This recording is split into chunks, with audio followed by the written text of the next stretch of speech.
Well, here we are. Thank you very much for joining the conversation once more. This is The Sages, where we interact with those luminaries in our Ghanaian society.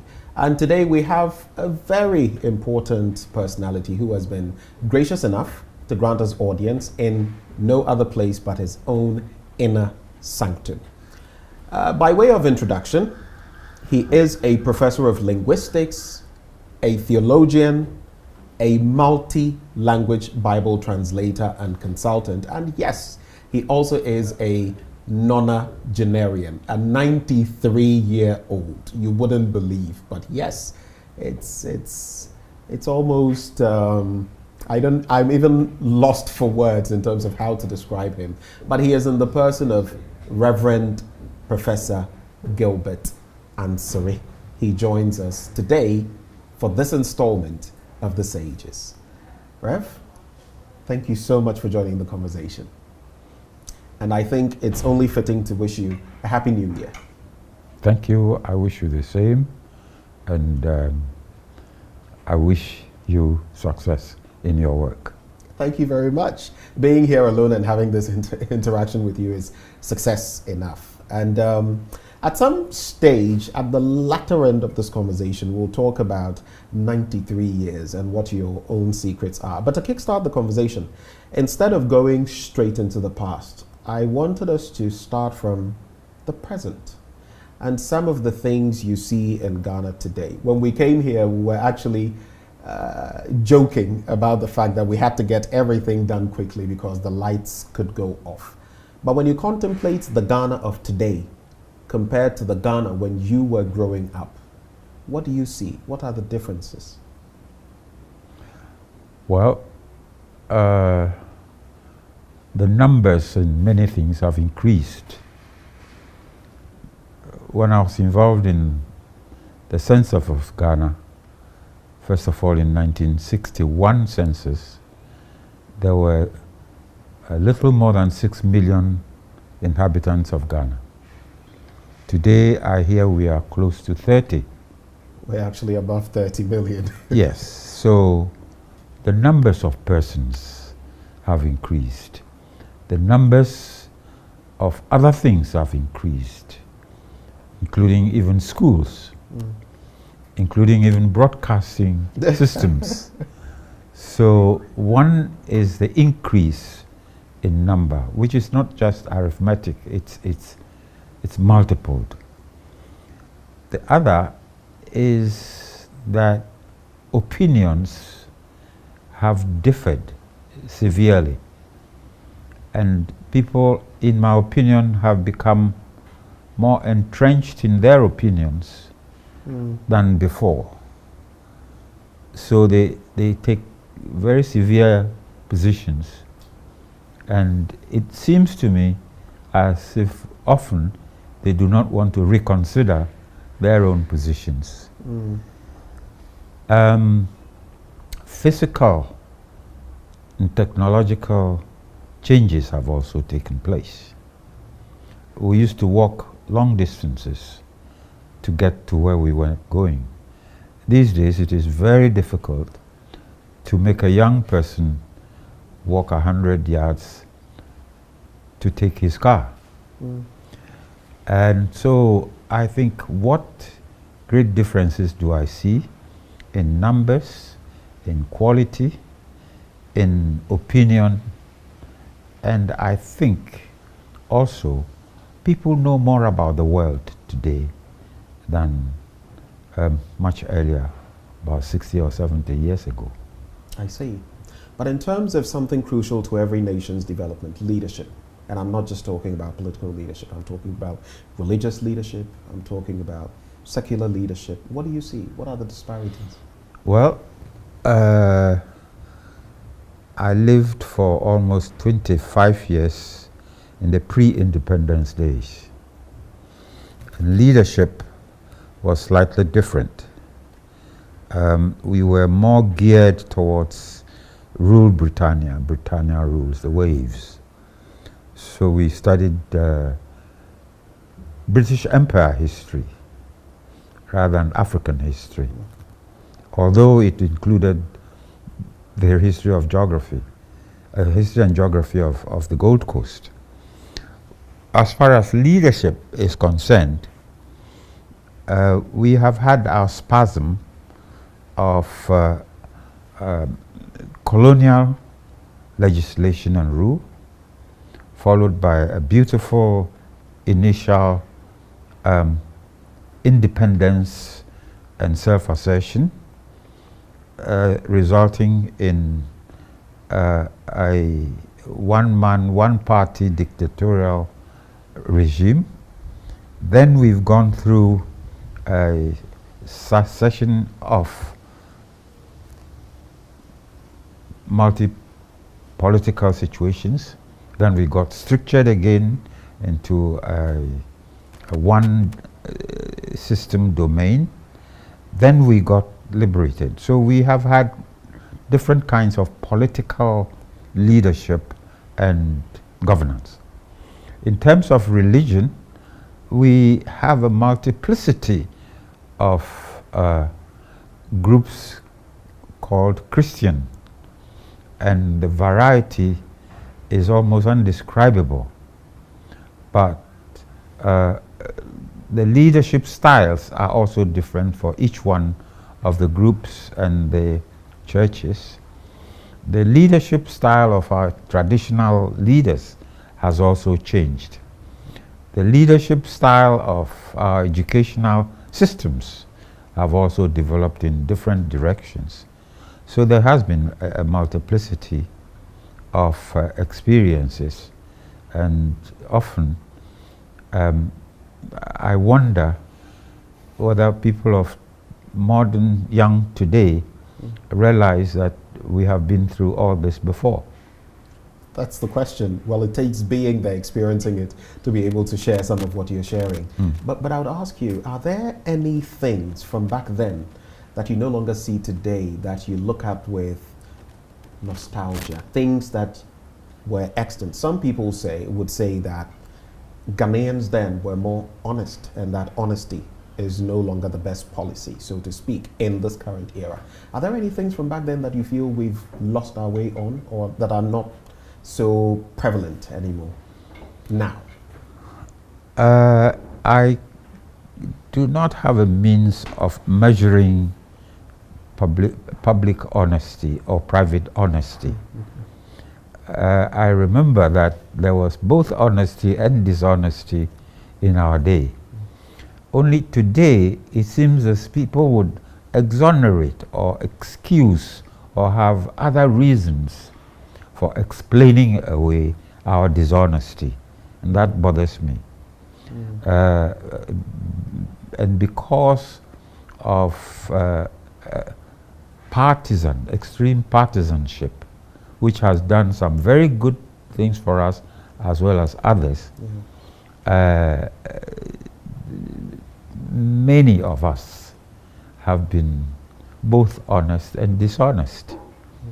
I think one of the things that brings into focus the idea of honest governance and behavior is the recent parity between the parties, political parties.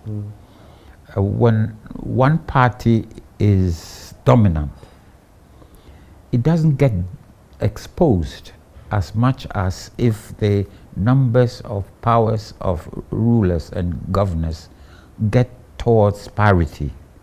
Like then we see now in Parliament with so that it is easier to punch the security of the governing organ because the majority also is powerful and the minority is powerful.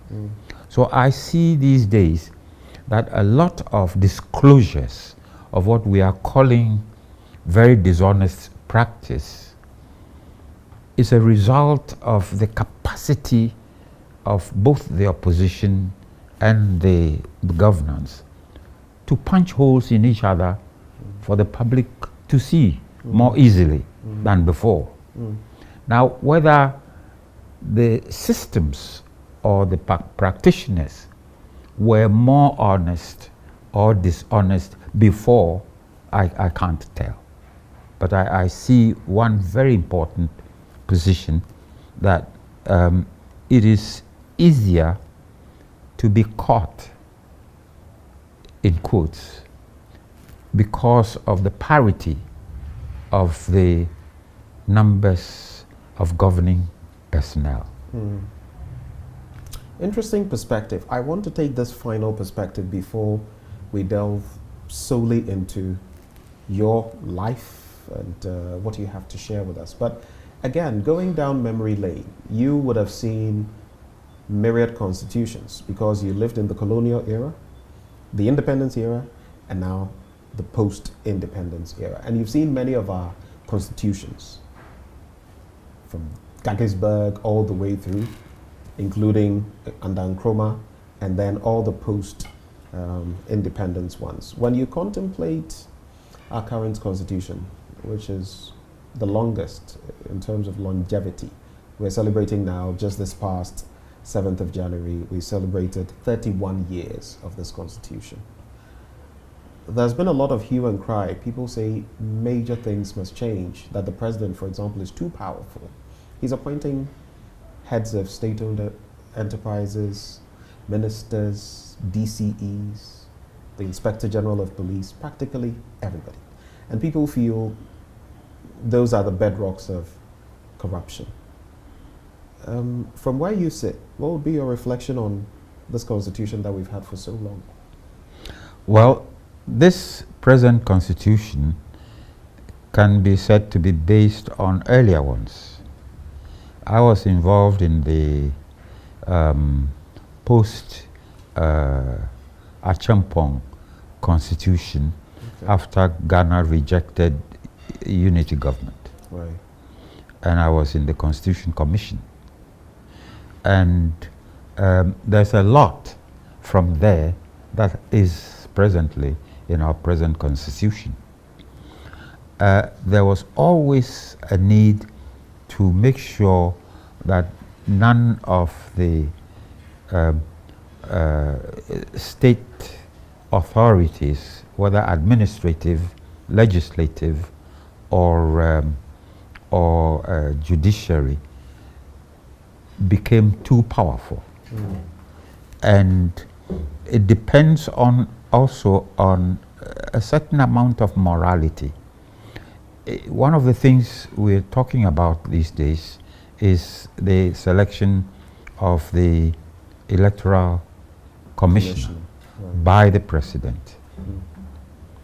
And one of the arguments is that if it is the President who selects the person, then he becomes a slave of the President. Now, what if it is the judiciary which appointed? It becomes a slave of the judiciary. What if it is Parliament? Then the office becomes the slave of it. Now, what's important is to have a council of that nature being truly representative of the political opinions. We have the Council of State, but it's not necessarily No. representative. I mean the council, the Electoral Council, Electoral Commission, the Electoral Commission, right, has to be fairly selected, so that people who do not agree with the President but have good contributions to make can also be included in these systems. Same as the police, same as the army. And the less political these are, the better. And in fact, one of the noble things of Western democracy is when the president becomes non-partisan as soon as he becomes presidential, so that he becomes the president of the state rather than the president of the party. right. And so I would attribute this to the moral stature of our leadership and the tolerance attitude that those in immediate power must have for other people to differ from them in their opinion. Now, looking at your biography, your history, what you've done, there are many ways in which we could genuinely refer to you as being a part of that first generation of African university professors in terms of your background. But when you look at our educational systems today, what would be your personal reflections? Again, I am subtly trying to get you to juxtapose education then and education now from your background. One of the peculiarities of the present day is the numbers. The numbers of persons, say, in one class, whether from primary 1 all the way to graduate school. And the numbers are overwhelming. You go to a class today in Legon or Cape Coast or any place, and there are about 600-700 students. Yeah. Now, how a university system can handle 700 students, or 1,000 in some cases. In one cohort. Yes, as one course giver, notwithstanding the assistantship that there will be, it just beats me. I'm used to looking at education as leaving my fingerprint on my students, virtually, individually. Now, it is very difficult to get personnel to anybody. You cannot know them by the time they go. Because the numbers are huge. And so, in my opinion, the numbers have made the system unmanageable, from the primary school all the way to postgraduate work. I have also had a difficult situation of helping the accreditation authorities of the universities to vet new programs in universities. One of the things you have to look for is who are the teachers and how are they distributed? How can they cope with the proposed area of study they want to open? And frequently, you see the name of personalities who are teaching in 2 or 3 different universities. And they may be full-time teachers, adjunct professors here, or senior lecturers here, but adjunct elsewhere, and adjunct in 3rd places. Now, it beats me how they are willing and capable of really doing an honest job. I'll tell you something though. I've had some conversations with Professor Mamudu Akudugu, who is currently the national president of the University Teachers Association of Ghana. You've mentioned 2 things. One, the huge numbers. You also know that because we are producing more from secondary school, and I'm not talking quality, it's a conversation we can have, he said that in some instances where you would have had 40 people, now you have 1,000 people to deal with. That is one thing. On the other hand, these university professors, if you're looking at what they are paid and the perks of the job, they feel it is woefully inadequate. As I speak to you, there's a bit of a standoff between UTAG, the University Teachers Association of Ghana, TUTAG, the Technical University Teachers Association of Ghana, and the Fair Wages and Salaries Commission on some of these matters. So some of them, I'm sure you're fully aware of this, would want to duplicate or replicate themselves, split themselves into many parts so they can supposedly break even and survive the economic times. What do you say to that? Well, I distinguish between survival and honest educating. And if you want to educate somebody honestly, you would have difficulty with survival. And if you want to survive, you have difficulty with the quality of education you are giving. I see. So are you of the school of thought, my apologies, those who say the teacher's reward is in heaven? No, no, no. There's a different perspective, I think.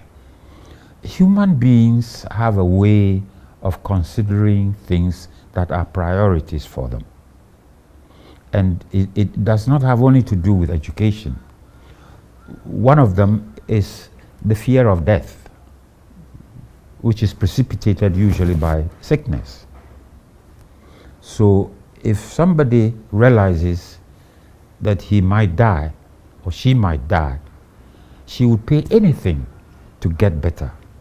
For me, that's a human sense of priorities. The first one is life and death. So throughout history, people who offer health and well-being would be first priority in human thinking. And they will always be paid higher than, say, the next group, which I consider to be the legal situation. When somebody is afraid of going to prison rather than dying, they would pay a lot to avoid imprisonment and criminality. So the legal system by itself, as set up by humankind, is a second priority, in my opinion. And people would pay fairly heavily to avoid incarceration, disgrace, and imprisonment. The third is poverty, lack of money. So people who are in control of finance, economists, accountants, bank managers, and so on, who deal with money, would certainly come. And when you are in debt, you know. When you are about to go to prison, you know. When you are about to die, people know if you don't know. But when you are ignorant, you do not know. So people who dole out education are not a high priority in the system of human evaluation.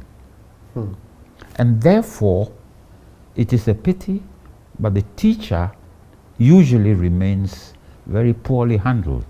I see. So it's a question of when you train a student in the university and you see that he becomes a doctor, medical doctor, and earns 4 times what you earn, or a banker and earns 3 times as you earn, or an economist or an accountant, or do you see my point? I do. It is not fair, but it is a human predicament. And the sooner human beings look at that as the factor in loading up how much to pay educators, the better. In case you just joined the conversation, this is The Sages, and here we interact with those doyens, those great luminaries of our Ghanaian space, tapping into their pearls of wisdom and what they have to share with us from their experience. Today we're having a conversation with Rev Professor Gilbert Ansre. He's a professor of linguistics, a theologian, and a multi-language Bible translator and consultant. Prof, now staying on the academic plane, if there were one thing or a number of things you could change when it comes to education, especially at the higher level, what would it be? I'll start with the lower level. Okay. If I had to change something, I would insist that our children from grade 1 be taught in the languages that they know best, The rather local than languages. yes, right from the beginning. And that is a very fundamental issue. Whether we want to begin teaching our kids in English or the languages that they know best, not even the teacher. So that right from the beginning, you see, the nations that teach their children in the mother tongue from the beginning are the ones that are shooting ahead. Those that are using languages so the child does not know well and cannot manipulate properly are the ones that are lingering behind.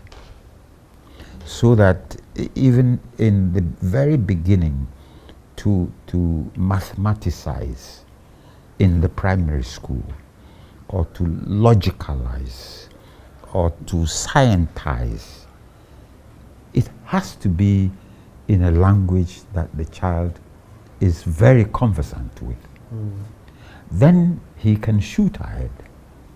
So those of us in the use of foreign languages for education who get through are the miracles, rather than we are completely fortuitous, because we just happen to have slipped through. And because of that, higher education becomes difficult. I was asked in the early 70s to leave African studies to go and start the language center in Ghana, in the University of Ghana. It was because the quality of our students' English in the university was getting worse and worse. And today I hear it's even worse than before.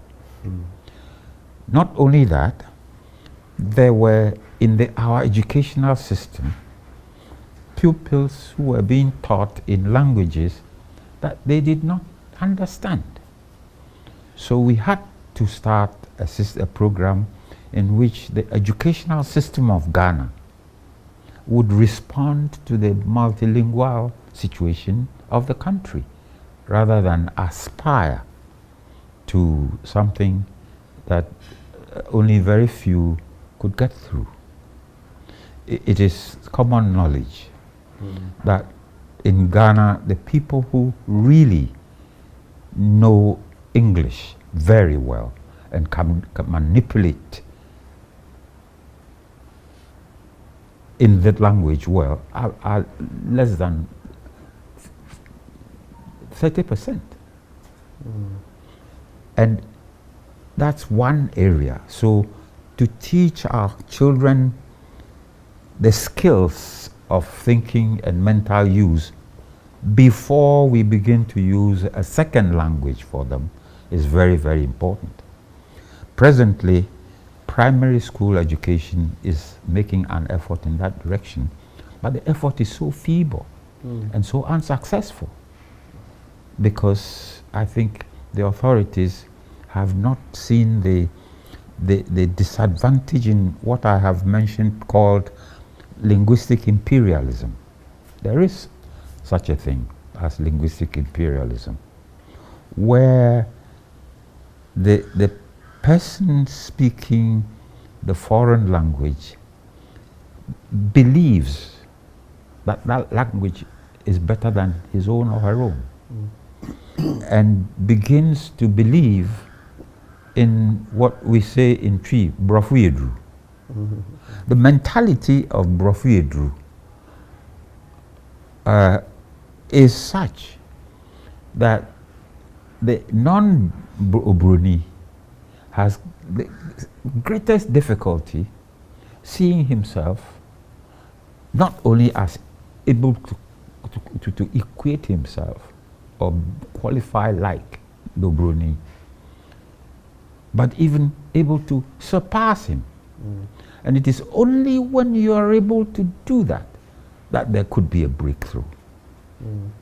So our language, educational language system, for me, is one of the very fundamental things that has to change.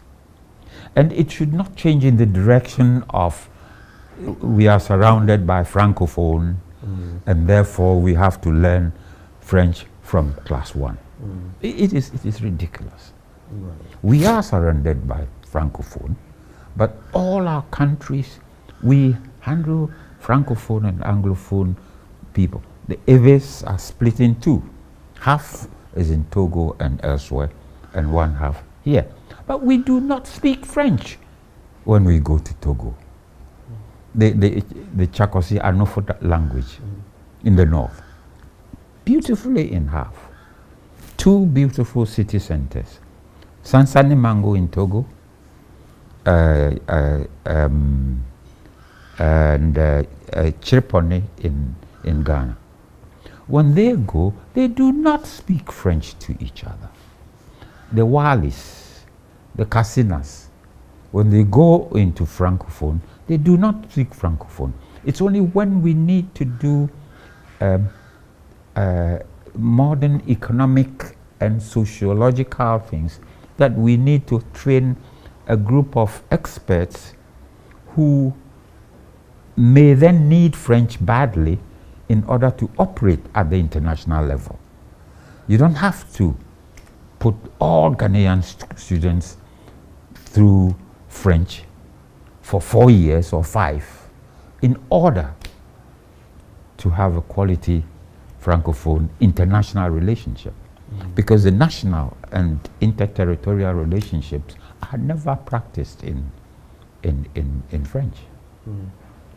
Interesting perspectives you've brought to bear. It brings to mind two things. One, I had a conversation many years ago with a Nigerian professor whom I believe is now deceased, and he said to me, once we don't train our children, bring them up speaking the local languages from scratch in school, they are at a disadvantage. Yes. And he said, for example, so you go to certain parts of Africa and they have Kalulu the hare, who is the naughty character doing all the things. In Ghana, it is Kwekwananse. And we'll have the folk tales and everything. But how does a child relate to reading a book talking about snow when they have no concept of snow? They don't see snow, they've not experienced snow, they don't know what it is, and so it's just a figment of their imagination. That's just a point. Then when you talk about linguistic imperialism, of course, and I say this respectfully, that is why we have the Goethe Institutes and the Alliance Française and all of those other institutions. But then the question is, how do we develop our own? I mean, look at our popular languages of Twi, Dagbani, Fanti, all of these. How much are we doing with them in the first place in that regard? So why then do you think over time we've got to this point? Because like you rightly mentioned, linguistic imperialism is also a part of neocolonialism, if you will. Why do you think we've just sat down and let this happen? Well, it's part of colonialism. It's not even neo. It's all colonies. The whole history of Chinese history, the history of... I even forgot. Now the Confucius centers are all over the place, institutions for the Chinese, Mandarin Chinese. But you see, it is not today. That is what happened in the Greek Empire period. That's what happened previously in Babylonian period, and so on.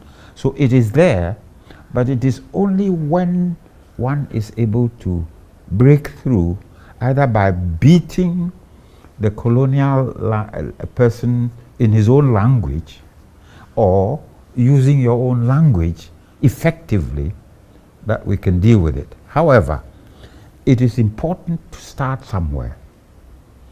This is why the Ministry of Education's program should be looked at carefully, and the organizations which cater for mother tongue development, such as the Bible Society of Ghana, or such as the churches.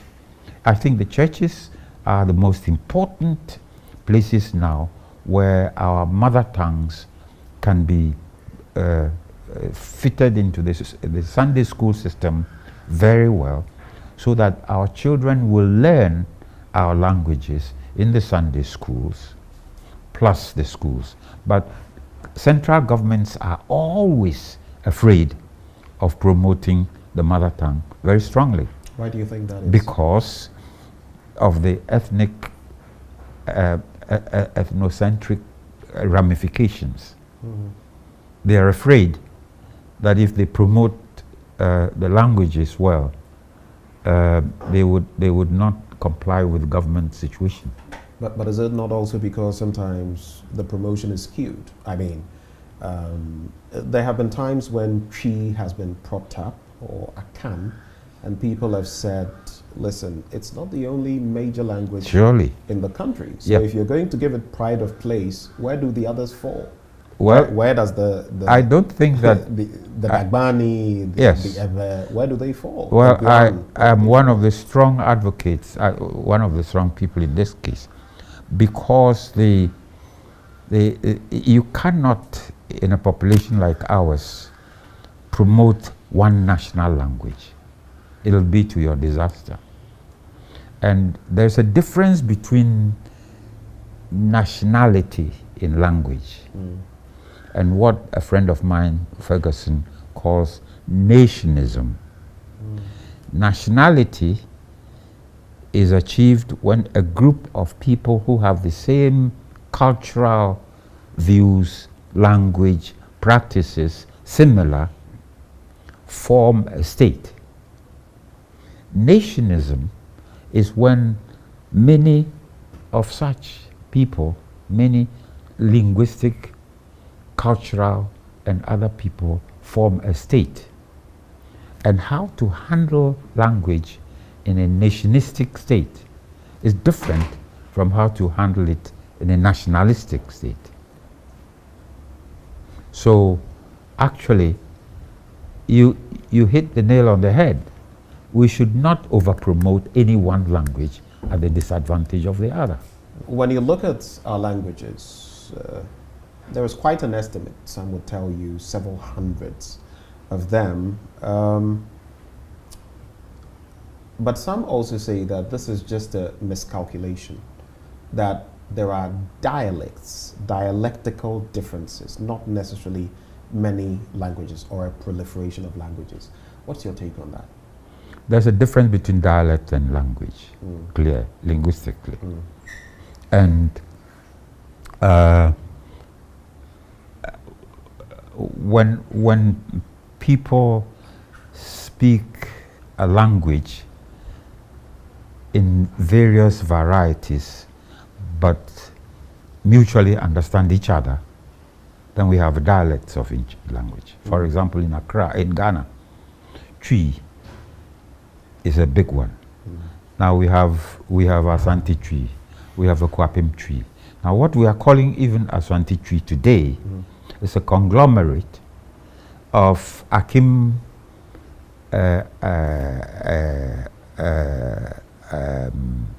Kweu, Asante, Asin, and so on together. And we labeled it Asante dialect. But it is perfectly spoken in Akim and Kweu and others, so that the nomenclature is not quite correct. But we have the Akwapim dialect. And then we have Mfansi. Now, when you speak Mfansi, I speak Twi, I will understand you completely. And even if I say Abuatin Infanti, you may not know what it means. Right. You don't, do you? I don't. Yes. It's like when I heard Mpua for the first time. Okay, Abuatin Infanti is a snake. Oh, But it is exactly. So Abuatin, Yes. something like that. And say, when I say Printia in Asante, the person who calls it Bodambo understands. Right, the bottle. You see, so so they are dialects, but they're mutually understandable. In that case, you have to label them technically as a linguist as one language with several dialects. Okay. So looking at Fanti and Tree, whether you're considering Ethiopian Tree or Asante Tree, they are all labeled Akan. Okay. They're all labeled Akan. Right. When you go to the Eves, there are so many dialects of Ewe, but there is a standard Ewe, and it is called Agbanlemewe, Book Ewe. And when I'm speaking it, most people would understand. However, it has been standardized. So to dialectize, that is to say, to split them in small groups, or to standardize, becomes an issue. But the number of languages in Ghana has become very clear. I'm just finishing a book on that. We have about 54, 56 distinct languages of different dialects, each one of them. Therefore, we are very multilingual. And in fact, there are some people who speak 2 or 3 of these languages. Do you know the Volta region fairly well? Pretty well. Okay. After Have, you get to a cluster of languages: Nyangbo, Tafi, Avatime, Logba. 4 different languages. Only Tafi and Nyangbo and Avatime are slightly related, but there are 4 different languages clustered within a radius of, say, 30, 40 miles. Now, those are languages. The children do not know Ewe, but they get to become Ewe speakers as they grow. But they never become Ewes. So what do you do with them? Those are minority languages. Fortunately, they would speak other languages, but you should promote their languages as well, so that their children will become as high up as the others. So from where you sit, then, though it's such a minuscule grouping, the Avatimes, the Logbas, Logbatuta, and all those places, it means those are languages in their own right. They are languages, 4 separate languages surrounded by Ewe. Okay. But we need to cater to those languages at a certain level, knowing also very well that they often become very bilingual, and many Ewe writers have come from Avatime and Nyambo and Tafi, expert writers, Obianim, Datsa, and so on. So you see, that is one predicament. But those languages are languages.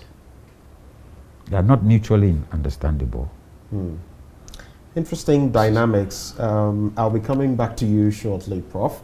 But here we are. We're taking a little breather, and we shall continue with our conversation with Reverend Professor Gilbert Ansre. He is a professor of linguistics.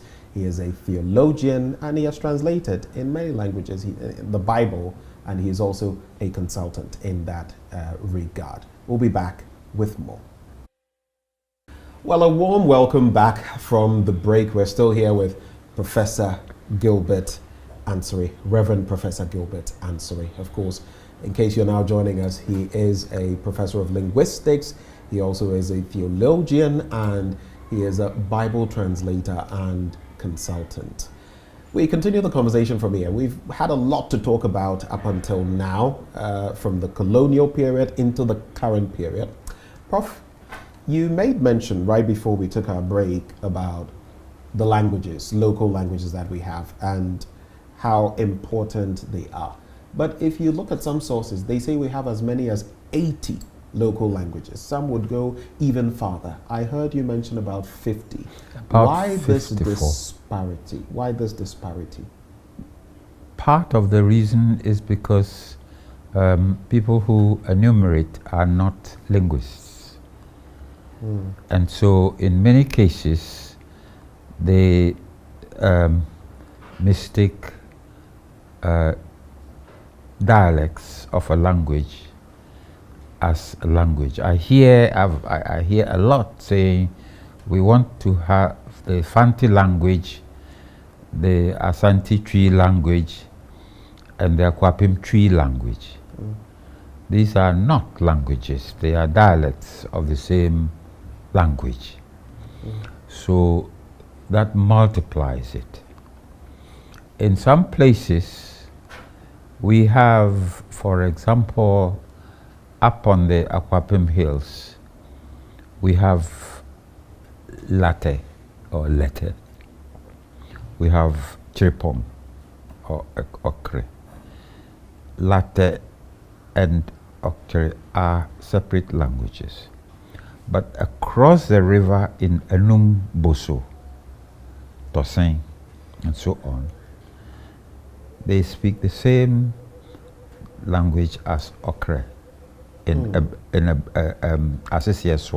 brew, and so on. So it is wise to label the okre and the okre in Volta region as one language, but not lete and okre as one language. So sometimes it is the technicality, lack of linguistic sophistication that gives disparity. Speaking of which, we were also talking about the essence of the local languages vis-a-vis the foreign languages, the English, the French, among others. We have English as our official language, as a rollover from the colonial period. Do you feel it was apt, or rather a disservice, to maintain English as our official language in Ghana? Well, we had to. You couldn't do otherwise. You couldn't abolish English and say, for example, that Akan should become the language of all of Ghana. Many people would rebel. The nation would split. And in fact, the leaders themselves were using English to gain independence. So the political speeches were made in English. Hardly did Nkrumah speak any language in public other than English. And the CPP, the opposition, and everybody manipulated the very politics in English. So it would be completely disastrous to throw English overboard. But was there any debate at the time later, just a little later, maintaining English as our official yes, there were a number of positions held. First of all, the educational system began soon after independence with what they called Straight for English. That is to say, to try and teach everything from kindergarten all the way to in English rather than the mother tongues. And it fared disastrously. Then there were another set of opinions which wanted Akan to become the national language. Now this was also defeated in Parliament. And in fact, it is funny, but one of the arguments made by non-Akan speaking people was, you are saying Fanti is a language, you are saying Akwapim is a language, you are saying Asante is a language, and you want us to learn it. Which of your dialects do you wish us to learn? Which was very poignant. And And this led to the discomfiture of people who were advocates of Akan. Because within the Akans themselves, they were bickering and calling their languages, their dialects, languages. So it didn't work. And it's only, as I said, you see, if you make the distinction between nation state and nationistic state, which has many languages within it, then you would understand that to press for one language to become dominant is suicidal. And I think the politicians know it. So they are not going to do that. Right. And this, I mean, there's a lot of veracity to what you say. And again, even during my time growing up, at least what time I spent here, they would say in school that you were not to speak vernacular, the local languages. Our local languages were categorized as vernacular. And if you were caught speaking them in some instances, punishments could ensue. Was that a misstep? Because you also have people who are scholars today, but not scholars in their own languages. In other words, they cannot express themselves in any of our local languages. What would you call that? Miseducation? Misapplication of knowledge? Impoverishment. Impoverishment. Yes, you are impoverished by your own system. If your system is such that you cannot speak the language that you are indigenous to, you are being deprived. I mean, either you are depriving yourself, and very many of the educators who are doing that, they mainly the severe pro-English sector of our system. You see, you had a distinction between the missionary groups and their language policy. Two of them, the Bremen Missionsgesellschaft and the Basel Missionsgesellschaft, which are the two Presbyterian churches today, started by saying you can convert the Christian best in his language. So whatever you do, develop their language. The missionaries were made to learn it. They were made to search and write in the languages. We see a lot of that with the Germans, and yes, who were in the what has now the Volta region. Exactly. Togoland. Now, but the missionaries came before the colonials. You see, the missionaries started here in about the early 1820s. The colonies developed much later in the 1890s. But they still employed the same tactics. But by which time, many of the mission schools were already started. And so the government had to depend on the mission schools for their own education. They set up a few of their own government schools, such as Accra, Kumasi, Tamale, and Cape Coast. But the Methodists were already in Cape Coast. Unfortunately, they were not so enthusiastic about the mother tongue as the Tree group or the Ewe groups. And of course, if you go to Asante, you are not going to win your case by speaking English in Asante. So that is it, really. The educational foundations were laid before the colonies were established. So the German use in Togo was the same as the Bremen use in both Togo and Ghana. So we were a little more fortunate than others. Francophone, and Portugal, Mozambique, Angola. Interesting dynamics. I want to go into more of linguistics. But first, my curiosity has been piqued.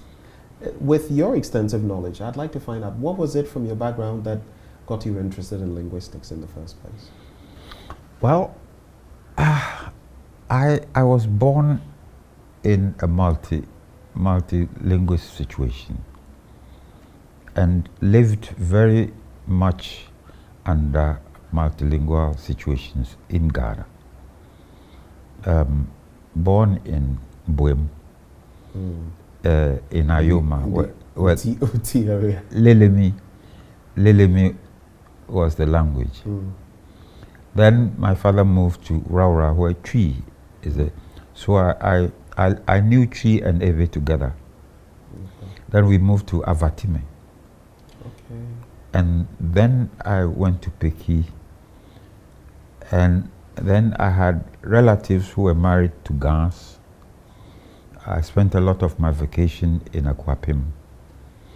But I also had the fortune of knowing English fairly well. My father was a school teacher. My mother was a teacher in Aburi and Kroboga School. But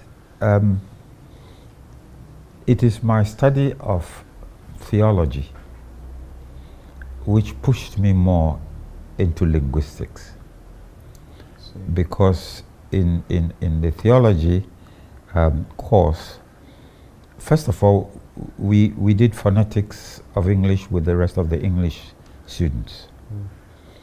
And then we had to learn Hebrew and Greek.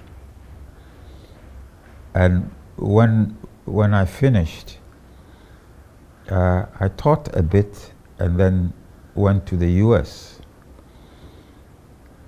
to a school where I could do further theology or linguistics. And where I went to was very famous for current linguistic theory and practice. And when I tried linguistics a bit, I really enjoyed it.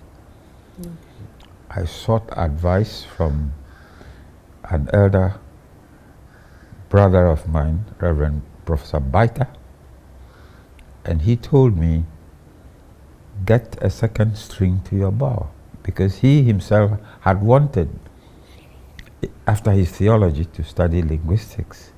But I enjoyed linguistics as a subject because it transcended languages.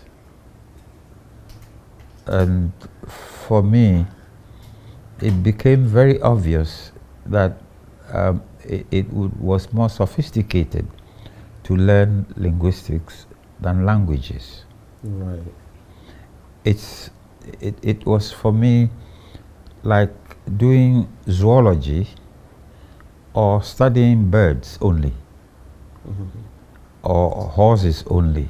So the broader versus yes, the subset.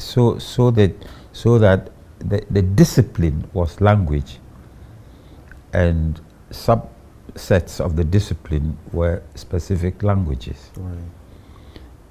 So it gelled to me very quickly, and I became more interested in language as a human phenomenon rather than what is spoken by specific people. Which is of course fair. It also brings me to my next point of curiosity. Interestingly, you say studying the Bible or theology led you down this path. But in our context, we have translated so many of, the Bible into so many of our local languages, which is a good thing.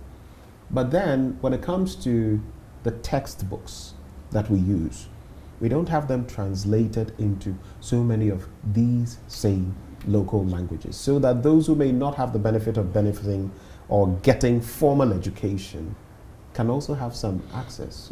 How do you react to that? Well, it's not only that, so that children can read science and mathematics and other subjects in their languages and get fundamental grounding very well before they even go to secondary school. So it's not the people who are adult and illiterate. But it is unfortunate. The translation of the Bible is seen by Christians as a foremost duty. And in order to achieve it, they would study the language, translate the Bible, but also do literacy work so that it was possible to read the language gradually in primers and readers so as to be able to read the Bible. The educational system we have is not committed to that. So they have fallen far behind the biblical societies. Again, when we started the Language Center, one of the objectives was to help the Ministry of Education to produce books in mathematics, general sciences, social sciences. And we started it. But it did not seem as if the Ministry of Education itself was very enthusiastic. They agreed to set up Ajumako as a result, which is still there, but very fine.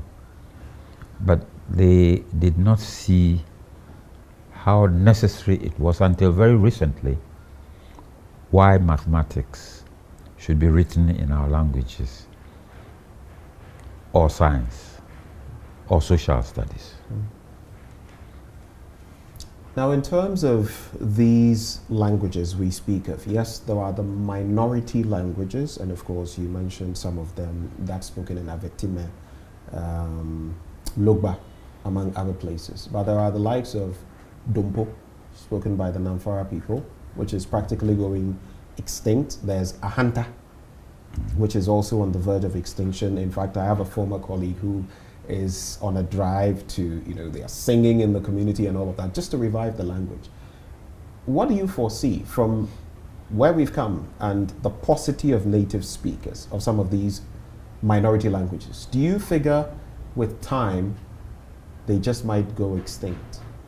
Well, languages behave like that. Some languages die, and new ones are born.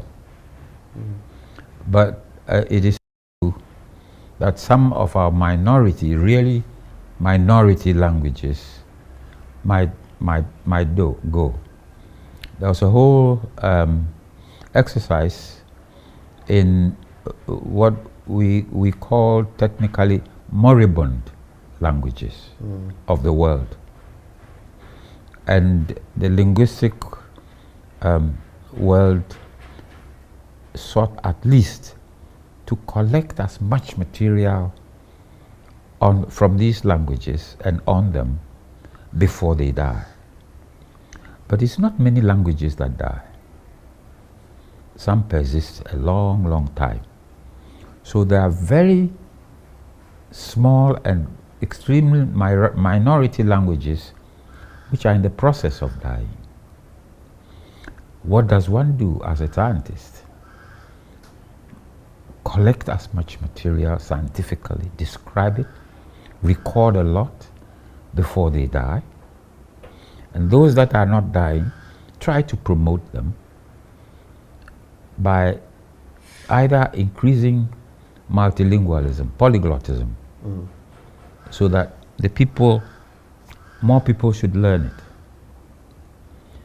Ahanta, for example, is one of the languages that is endangered. We call some endangered marriage. So we have moribund, they are going to die, endangered, barely striving,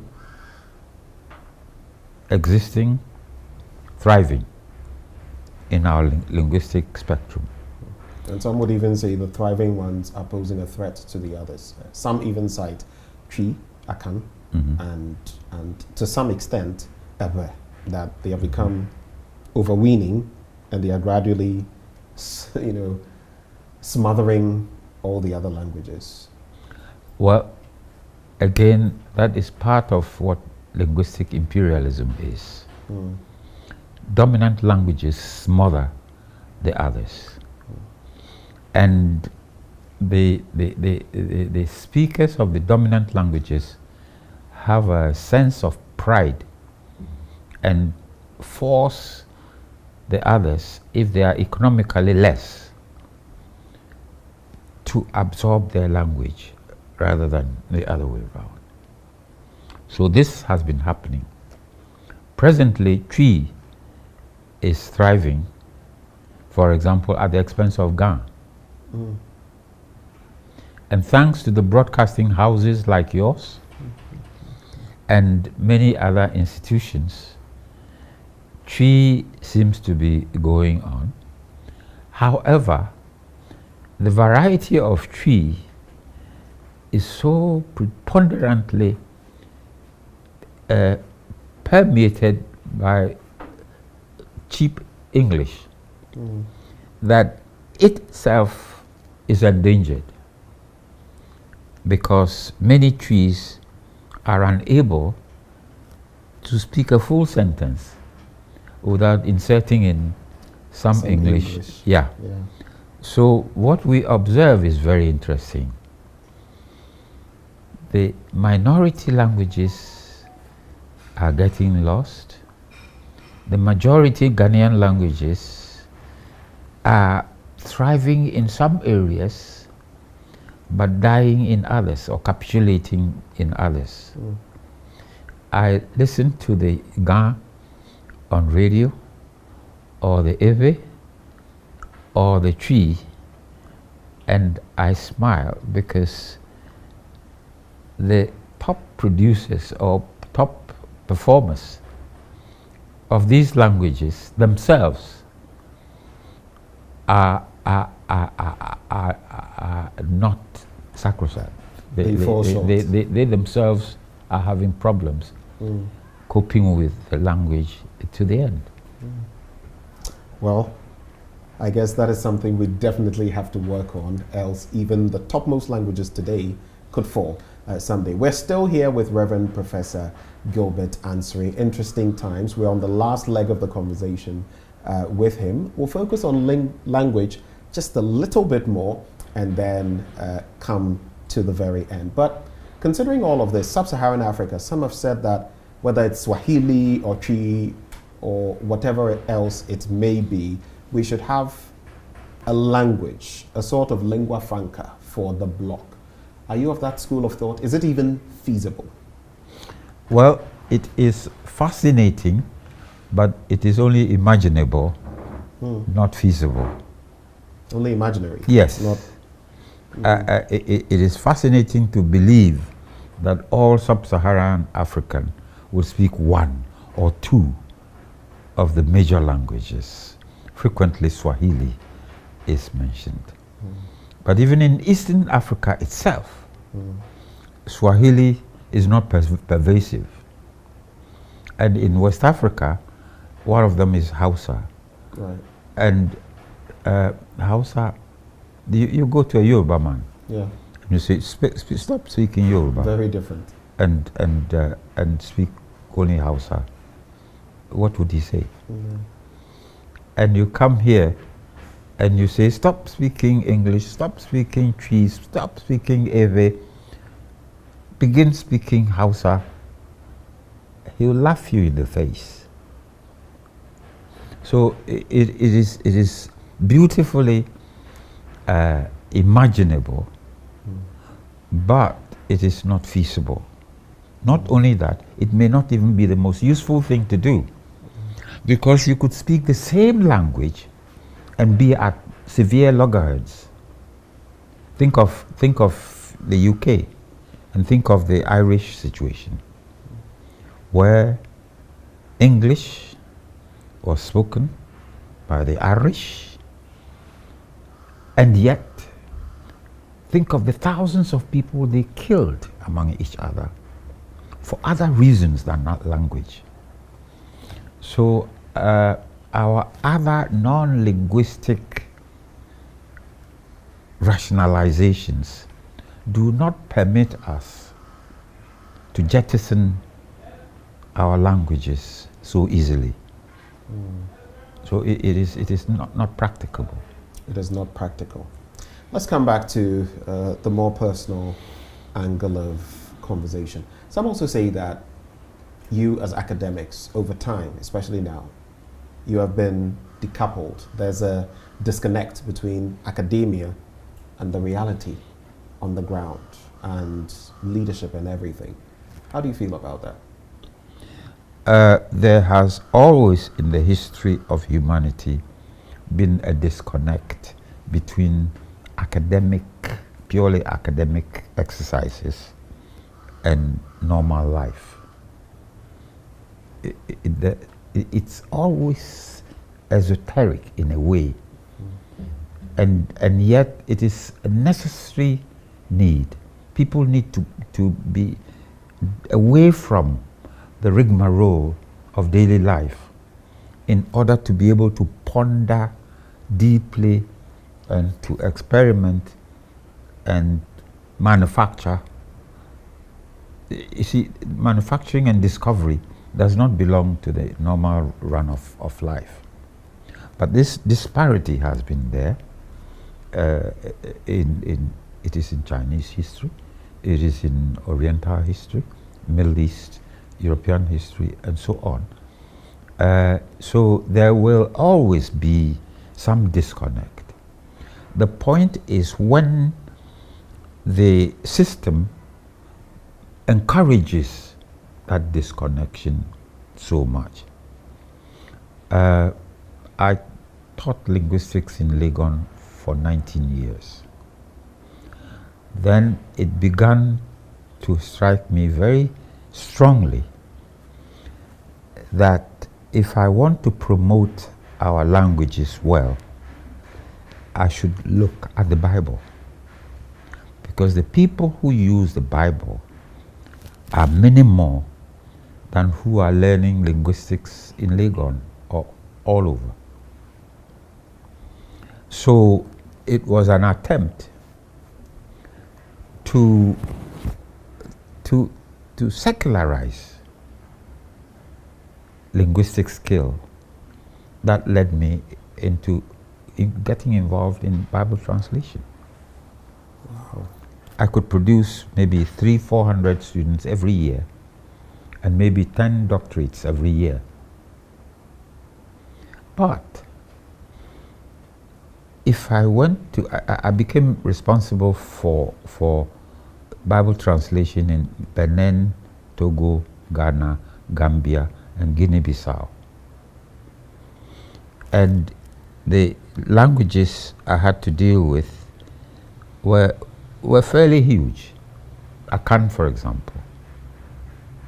The number of people who would use the Akan Bible, if it was properly done, the number who would use the Ebe Bible, the number who would use the Fon Bible, Dagbani, Gan, Dangbe, Nzema, Mandinga, and so on, pushed me into considering applying linguistics in that direction. It can be done from the university, it can be done outside. As it was, although I left the university, one foot was still in the system. However, it should be attractive enough for the university don to apply what he has done in the university to social needs. So yes, it happens. The disparity, the distinction is there. It is unfortunately necessary but it has to be planned well and expedited. I see. And mentioning linguistics also calls to mind this award I saw here, the Osadefo Kwame Nkrumah African Genius Award, Language 2014, of course, with your name on it. How did this come about? Well, I don't know all the details. I know that there was a Osadefo Kwame Nkrumah National Award for people, and that it was occasionally awarded to persons. But the first I got to know was a friend of mine who knew people in the Osadefo award system, called me and told me that my name had been nominated for this award, and that they were going to work on it. I did not expect it. I did not know why they would pick on me. But it turned out when they did after the nominations, there was a selection, and I got a letter from the authorities that I was going to be awarded this, so I should present myself in the National Theatre. So I presume they know best. I never asked them what were the criteria. Modest as ever. But that was a very... But how did you feel picking up the award? Well, I was glad. And also, I did not feel that I had done enough to get that award. There's another one. At some point, Trinity Theological Seminary decided to start a university chair called Kwesi Dixon Gilbert Ansre Professorship in Biblical Exegesis and Hermeneutics. And I don't know why, how, or, well, I can see why, but my classmate was Kwesi Dixon. And we were very much closely together, and also, but they decided, and I was given this award. Well, I'm sorry for them. Well, I feel very deserving, and it's always true to character as well. The most acclaimed people also tend to be pretty modest. So we celebrate you all the same. To cap off the conversation, a few more questions, just about two more. Since we've spoken about Ghana then, Ghana now, even before we talk about the Ghana you want to see, or maybe even as we talk about the Ghana you want to see, if you had the opportunity of drafting a development strategy, but focused on how Ghana could tap into academia, what would be some of the things that would spring to your mind? One would be the teasing of academia to each university to perform an exercise that happened to us in the late 60s and 70s. But this was generated from within rather than outside. The whole of the faculty decided to ask some questions. What is the relevance of your faculty to the development of Ghana? And we were asked to seek answers from among ourselves, to struggle and answer. If you remember the Damfa project which is today the Noguchi Center and Research, said they wanted to find out the relationship between the malaria parasite types in the west of Accra and the east of Accra, because they noticed genetic mutations going on. So they started what was called the DAMFA project. Maybe you heard about it. And as a result, the Noguchi Center. And they were able to establish very clearly, number one, that the mutation was so strong that the same medication for Eastern Accra would not work for Western. And that mutually, the ongoing quinines, the Q medicines, were no longer capable of coping. That is why these new anti-malaria things came up. It is a very important contribution of academia to development in Ghana. The natural sciences decided to develop the agricultural extension projects, which I presume you know about. They did a lot in zoology and botany and agriculture. The physical sciences, at that time, this tracking of satellites was very important. So Legon became an important tracking center, but also a developing place for computer development. So that's what they decided on. Well, it came to the turn of the arts faculties. And we found that we were mainly language oriented, even in theology or modern languages or philosophy or linguistics. So we suggested to set up a language center to look at the linguistic characteristics of Ghana. That is how the linguistic maps have developed. And I'm finishing a book that will actually be very conclusive on how many languages speaking where and an atlas.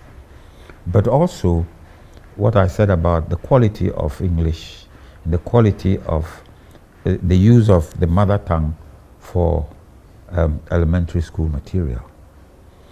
At that time, there were also a lot of Francophone people coming to study English here.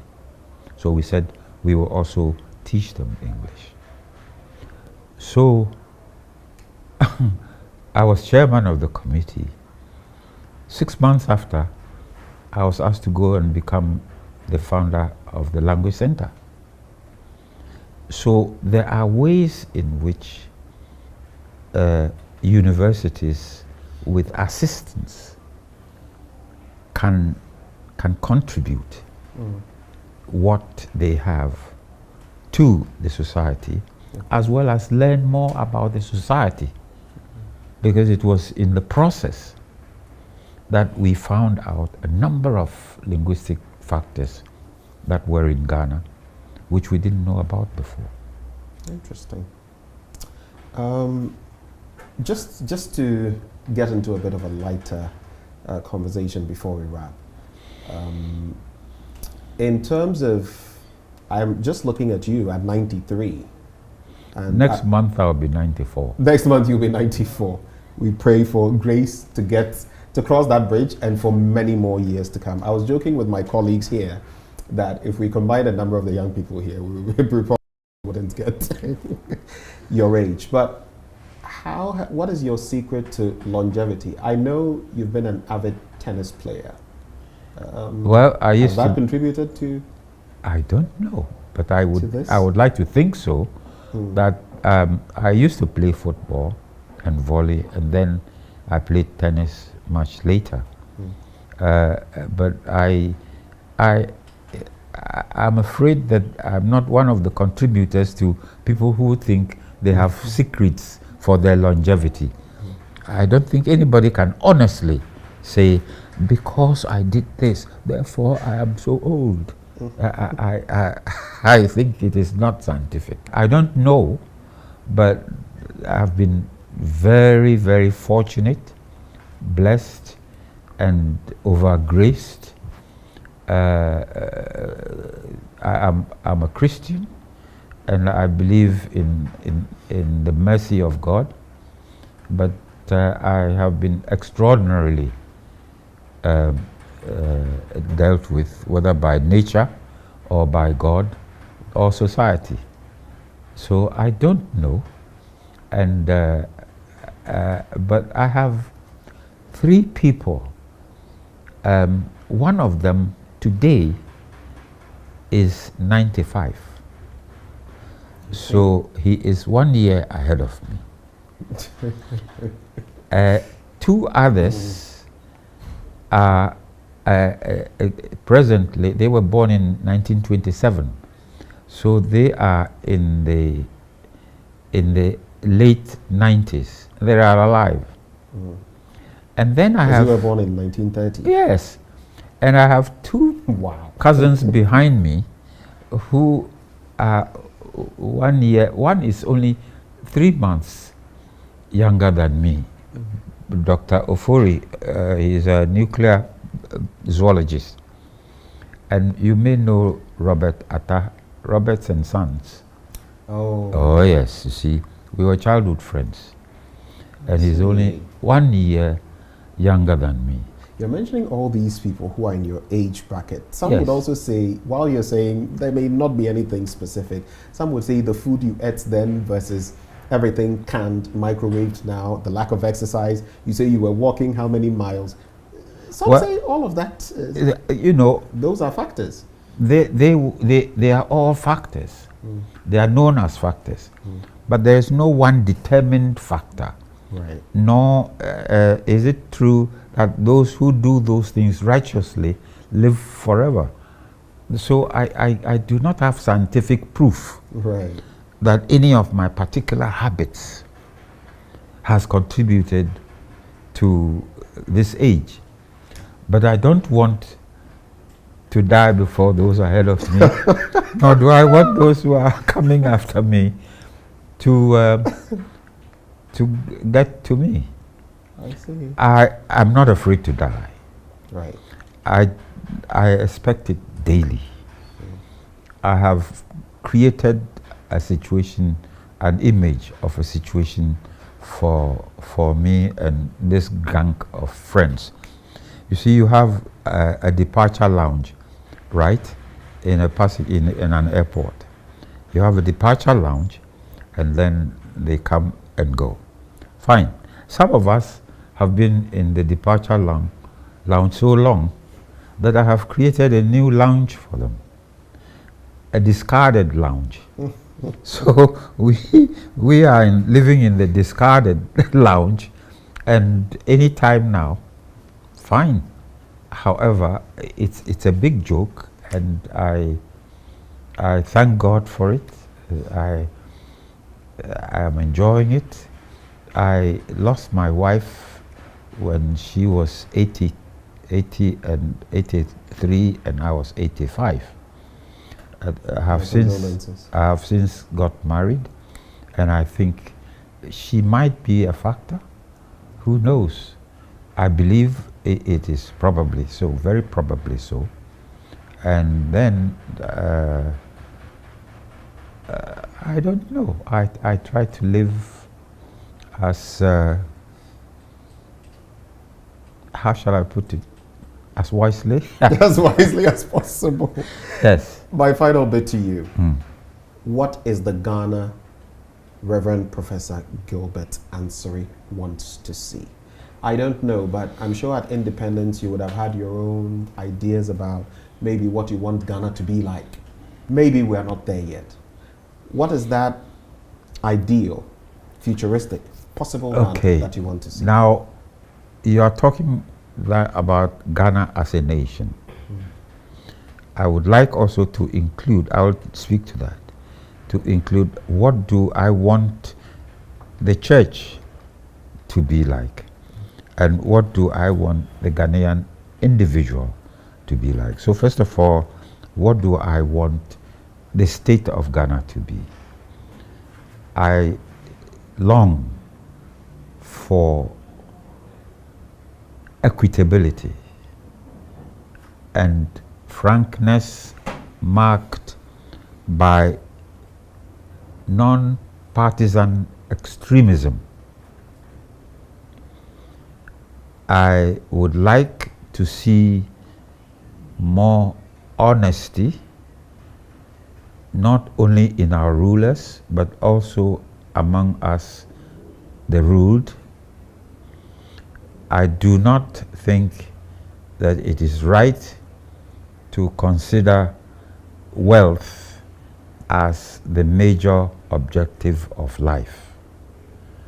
So politically, I want what they call democracy, parliamentary democracy, yes, party, yes, but partisanship in the extreme, I do not like to see it. That's politics. In the church, I'd like for more people, see, I think that Christianity has two major things to offer. A message of God, or message from God, and a demand from Him. The message, say, biblical, it can be from our leaders, but it should be biblical and honest, and not for personal aggrandizement or show off.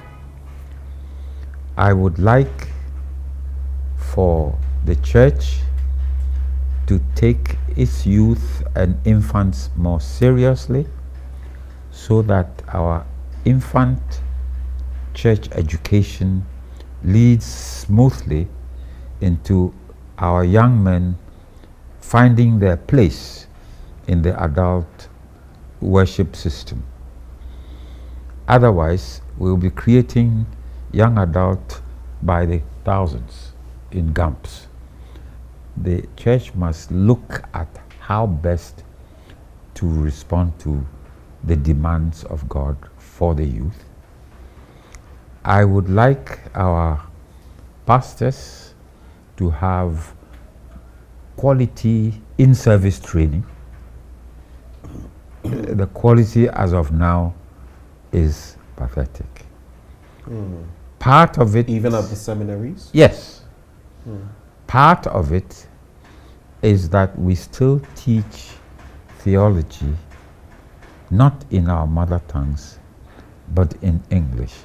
But the students' English is not high enough to cope with the theologizing. So they may learn off rote and pass, but they do not quite absorb what it is the seminaries are teaching. But on that point, just permit me, I also know that, you see, a language like even tree, which is pretty broad, or ever, there's a plethora of words that are in English that you cannot necessarily find the exact rendition of in you should never in your find local language. You should never so find how do they cope? You should never seek to find the exact rendition of one language in another. You are a language specialist, and you where you say abiento, what's the meaning? See you soon. No. Abiento? Au revoir. How about that? Until we see. Okay. Until yes. seeing. Yes. No. We will meet again. See you. What about cheers?